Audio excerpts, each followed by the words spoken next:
Seasonal tomato শেষ হয়ে যাওয়ার আগেই বাড়িতেই ঠিক মার্কেটের মতো সুন্দর টমেটো সস তৈরি করে নিন মাত্র 10 মিনিটে। আর এটা বানানো যত সহজ, খেতে ঠিক ততটাই টেস্টি। আর এই টমেটো সসগুলো যদি আমরা সারা বছর সংরক্ষণ করে রাখতে চাই, তাহলে ছোট ছোট কিছু নিয়ম ফলো করতে হবে। যেমন টমেটোগুলোকে ভালো করে ধুয়ে একটা সুতির কাপড় দিয়ে সুন্দর করে মুছে নিতে হবে, যাতে একটু এক্সট্রা জল না থাকে। জল থাকলে ফাঙ্গাস তৈরি হয়ে যাবে, সারা বছর সংরক্ষণ করে রাখা যাবে না। প্রথমে আমি টমেটোগুলোকে ধুয়ে নিয়েছি, এবার ভালো করে মুছে নেব। একটা সুতির কাপড় নিয়েছি, টমেটোগুলো ধুয়ে নেওয়ার পর যে জল রয়েছে সেটা ভালো করে মুছে নিচ্ছি।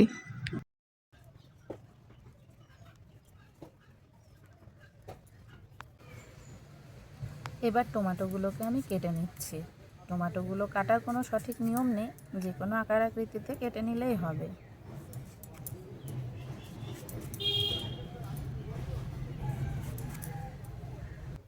টমেটোগুলো লাল রঙের নিলে সসের রঙটা অনেক ভালো হবে।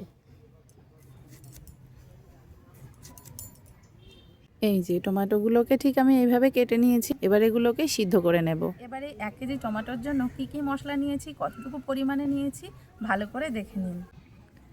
এখানে আমি 1 কেজি টমেটোর জন্য নিয়েছি 6 থেকে 7টা শুকনো লঙ্কা, 2 ইঞ্চি পরিমাণ আদা নিয়েছি, 10 থেকে 12টা রসুনের কোয়া, আছে বিট লবণ, আজিনামোটো বা টক চিনি যেটাকে আমরা বলি, সাইট্রিক অ্যাসিড, আর আছে একটা স্টার আনিজ তারা মশলা, আছে সামান্য একটু জায়ফল জয়িত্রী, আর আছে 4টে ছোটো এলাচ, লবঙ্গ, আর 1 ইঞ্চি পরিমাণ দারচিনি।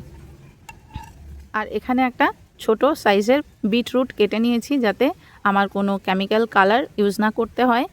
আর একটা বড় সাইজের পেঁয়াজকে কেটে রেখেছি। আর এই বিটরুট দিলে কিন্তু খুব সুন্দর কালার হবে টমেটো সসটার। এখানে নিয়েছি আমি 50 গ্রাম পরিমাণ ভিনিগার, আর আছে কর্নফ্লাওয়ার। প্রথমে টমেটোগুলো দিয়ে দিচ্ছি, এবার দিয়ে দিচ্ছি কেটে নেওয়া বিট আর পেঁয়াজ, আদা, দিয়ে দিচ্ছি রসুন, আর দিয়ে দিচ্ছি শুকনো লঙ্কাগুলো। এবার এগুলোকে ভালো মতো সিদ্ধ করে নিতে হবে। দিয়ে দিচ্ছি সামান্য একটু জল।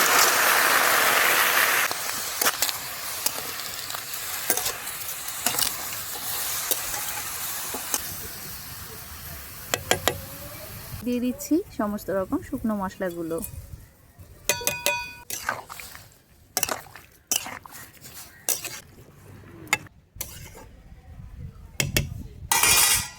এবার টমেটোগুলো যাতে তাড়াতাড়ি সিদ্ধ হয়ে যায়, তাই আমি এখানে 1 টেবিল চামচ পরিমাণ লবণ দিয়ে দিচ্ছি।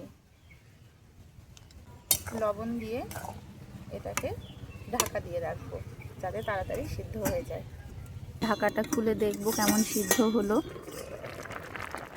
টমেটোগুলো মোটামুটি 80% সিদ্ধ হয়ে গেছে, আরও একটু সিদ্ধ করে নিয়ে নামিয়ে নেব।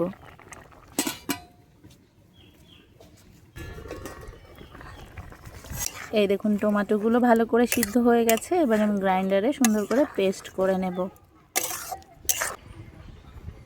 এবার গ্রাইন্ডারের একটা জারের মধ্যে নিয়ে নিচ্ছি।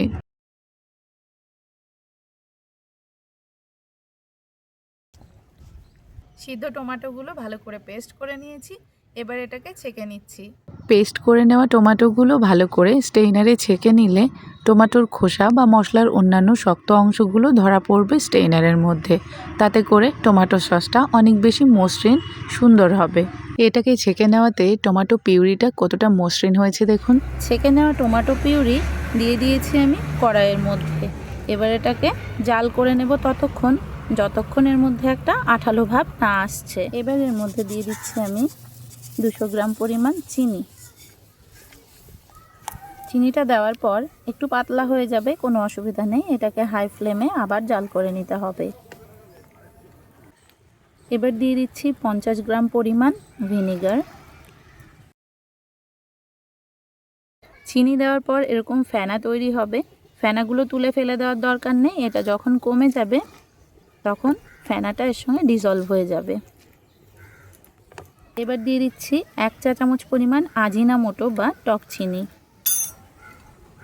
টমেটো সস বা টমেটো কেচাপের পারফেক্ট টেস্ট আনার জন্য এই জিনিসগুলো অবশ্যই দিতে হবে। এবার আমি একটা বাটির মধ্যে জল নিয়েছি, এখানে আমি 1 টেবিল চামচ পরিমাণ কর্নফ্লাওয়ার দিয়ে দিচ্ছি। এটাকে ভালো করে মিক্স করে নেব। নিয়ে আমি দিয়ে দেব আমি টমেটো সসের মধ্যে। আবার ভালো করে নেড়ে দিতে হবে। কি সুন্দর কালার হয়েছে দেখুন বন্ধুরা। এই অবস্থাতে আপনারা মিষ্টিটা চেক করে নিতে পারেন, কম হলে আরও একটু চিনি অ্যাড করা যাবে। এবার দিয়ে দিচ্ছি বিট লবণ, সুন্দর একটা ফ্লেভার আসবে। মাঝে মধ্যেই নেড়ে দিতে হবে, না হলে নিচে লেগে যাবে। নিচে লেগে গেলে, পুড়ে গেলে টেস্ট খারাপ হয়ে যাবে, কালার নষ্ট হয়ে যাবে। এবার দিয়ে দিচ্ছি আমি 1/2 চা চামচ পরিমাণ খাবার সোডা। এটা কিন্তু অবশ্যই দিতে হবে। খাবার সোডা দেওয়াতে টমেটোর টক স্বাদকে আরও বেশি কোমল আর সুষম করে তুলবে। আপনারা টমেটো সসের কালারটা লক্ষ্য করুন। আজিনামোটো আর খাবার সোডা দেওয়াতেই টমেটো সসের রঙটা কেমন খুলে গেছে। টমেটো সস বা টমেটো কেচাপের কনসিস্টেন্সি অত বেশি রানি বা সেমি সলিড কোনোটাই করা যাবে না, তাহলে খেতে অতটা টেস্টি হবে না বা পারফেক্টভাবে তৈরি করা যাবে না। আপনারা একটু লক্ষ্য করলেই বুঝতে পারবেন টমেটো সসটা সঠিক ঘনত্বে চলে এসেছে। এবার একটা প্লেটের ওপরে নিয়ে আমি চেক করে দেখব, যদি জল না কাটে তাহলে এটা সঠিকভাবে তৈরি হয়ে গেছে। একটা প্লেটের ওপরে নিতেই এই টমেটো সসটা কিন্তু খুব তাড়াতাড়ি গড়িয়ে পড়ছে না বা এটা থেকে আলাদা করে জলও কাটছে না, তার মানে এটা একদম সঠিকভাবে তৈরি হয়ে গেছে। টমেটো সসটা ঠিক কেমন ঘনত্বে আমি রেখেছি আপনাদের বোঝার সুবিধার্থে আরও একবার ভালো করে দেখিয়ে দিলাম হাতা দিয়ে তুলে। ঠিক এরকম ঘনত্ব বা কনসিস্টেন্সিতে রাখলে টমেটো সস ঠান্ডা হয়ে যাবার পর খুব বেশি গাঢ় হয়ে যাবে না বা জমে যাবে না। এবার যেটা করতে হবে, এই গরম অবস্থাতে একটা অন্য পাত্রে ট্রান্সফার করে নিতে হবে। আমার আজকে তৈরি টমেটো সস বাচ্চা থেকে বড় সবাই ভীষণ পছন্দ করবে। এটা কিন্তু খেতে টক ঝাল মিষ্টি স্বাদের হবে। বাচ্চাদের টিফিনে কোনো স্ন্যাক্সের সঙ্গে এই টমেটো সস দিলে বাচ্চারা কিন্তু ভীষণ পছন্দ করবে। আমার তৈরি আজ এই টমেটো সস পিৎজা তৈরির সময় আপনারা এই সসটা ইউজ করতে পারেন। সিঙ্গারা, চপ, বেগুনি বা পেঁয়াজি সব কিছুর সঙ্গেই কিন্তু খেতে দুর্দান্ত লাগবে। এই টমেটো সস একবার যদি আপনি বাড়িতে তৈরি করেন তাহলে বারবার তৈরি করে খেতে মন চাইবে।